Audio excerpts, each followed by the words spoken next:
নমস্কার বন্ধুরা, আমাদের চ্যানেলে আপনাদের সাদর আমন্ত্রণ জানাই। সামনে অক্ষয় তৃতীয়া, অতি পবিত্র দিন। বন্ধুরা, অক্ষয় তৃতীয়াতে অবশ্যই যেভাবে লক্ষ্মীনারায়ণের পুজো করলে ওনারা সন্তুষ্ট হন সেইভাবেই পুজো করুন, সেই নিয়ম মেনে পুজো করুন। অবশ্যই এই 5টি কাজ অবশ্যই করুন। লক্ষ্মীনারায়ণ ও পূর্বপুরুষদের আশীর্বাদ থাকবে আপনার সঙ্গে। অক্ষয় তৃতীয়ায় অবুঝ মুহূর্ত থাকায় যে কোনো শুভ কাজ করা যায়। এর পাশাপাশি এই তিথিতে শাস্ত্রের পরামর্শ মেনে কিছু শুভ কাজ অবশ্যই করুন। 10ই মে অক্ষয় তৃতীয়া, কোন কোন কাজ করলে সুখ সমৃদ্ধি আপনার ফিরবে সেই সমস্ত নিয়ে আজকের ভিডিওতে আলোচনা। বন্ধুরা, অবশ্যই ভিডিওর শেষ পর্যন্ত থাকবেন, অবশ্যই জানতে পারবেন অক্ষয় তৃতীয়ায় এই শুভ মুহূর্তে আপনি কোন কাজগুলো করলে তবেই আপনাকে লক্ষ্মীনারায়ণের আশীর্বাদ পাওয়া যাবে, আপনি পাবেন। নতুন বন্ধুরা অবশ্যই আমাদের চ্যানেলটিকে যেন সাবস্ক্রাইব করবেন এবং আপনার আপনজনদের কাছে ভিডিওটি অবশ্যই শেয়ার করবেন। আগামী 10 তারিখ অক্ষয় তৃতীয়া, বৈশাখ শুক্ল তৃতীয়া তিথি অক্ষয় তৃতীয়া হিসেবে পালিত হচ্ছে। পৌরাণিক ধারণা অনুযায়ী এই দিন শুভ ও ধর্মীয় কাজ করলে অক্ষয় ফল পাওয়া যায়। এই তিথিতে অবুঝ মুহূর্ত থাকে, তাই শুভ অনুষ্ঠান করার জন্য পাঁজি রাখার প্রয়োজন হয় না। এবছরের অক্ষয় তৃতীয়ায় নানান শুভযোগ তৈরি হচ্ছে। এই তিথিতে গজকেশরী যোগ, রবি যোগ সহ একাধিক শুভযোগ সৃষ্টি হবে, যার ফলে এই তিথির মাহাত্ম্য বহু গুণ বৃদ্ধি পেয়েছে। অক্ষয় তৃতীয়ায় একাধিক শুভ কাজ করা হয়ে থাকে, তবে এর মধ্যে এমন কিছু শুভ কাজ রয়েছে যে কাজগুলো করতে পারলে সুখ শান্তির বাস হবে এবং আপনার সংসারে ধনধান্যের অভাব হবে না। এই তিথিতে আপনি জেনে নিন কোন কোন কাজগুলো করবেন। প্রথমেই বলবো বন্ধুরা, আপনারা অবশ্যই অক্ষয় তৃতীয়াতে লক্ষ্মীনারায়ণের পুজো করুন। এই তিথিতে হলুদ বস্ত্র পরিধান করুন। হলুদ বস্ত্র পরিধান করে বিষ্ণুর পুজো করুন। বিষ্ণুকে হলুদ রঙের ফুল নিবেদন করুন এবং লক্ষ্মীকে গোলাপি ও সাদা ফুল নিবেদন করুন। এরপরে মা লক্ষ্মী বিষ্ণুর সামনে ঘিয়ের প্রদীপ জ্বালিয়ে লক্ষ্মীনারায়ণের পুজো করুন। অক্ষয় তৃতীয়ার দিন আপনি স্তোত্র পাঠ করুন। অক্ষয় তৃতীয়ার দিন বিষ্ণু সহস্রনাম ও শ্রী সূক্ত পাঠ করতে ভুলবেন না।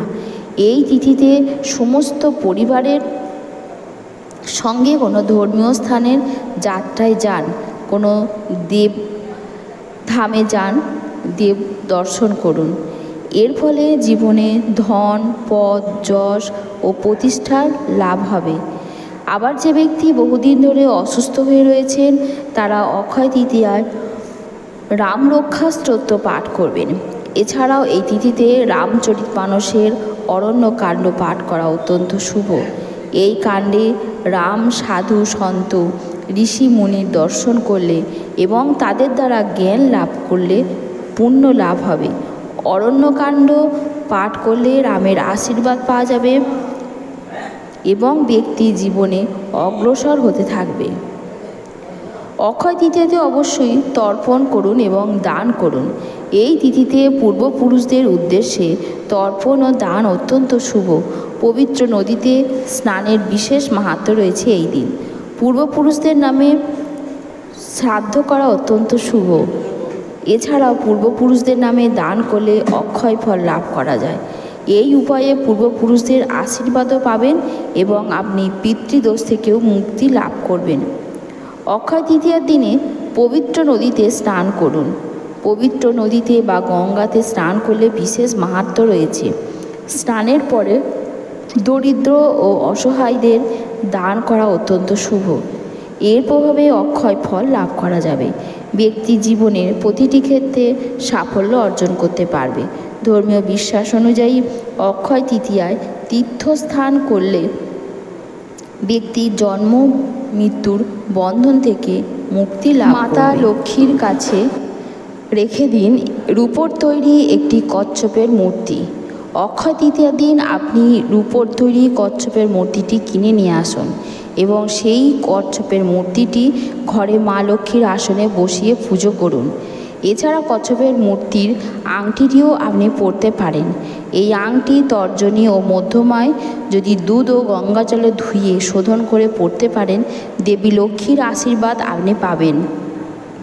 অক্ষয় তৃতীয়ার দিন ধাতুর আংটি যেমন সোনা, রূপো, তামা এই 3 ধরনের আংটি ধাতু দিয়ে তৈরি করে যদি আপনি ধারণ করতে পারেন, আপনার সমস্ত রকমের বিঘ্ন কাটবে এবং দেবী লক্ষ্মী ও নারায়ণের আশীর্বাদ আপনি পাবেন।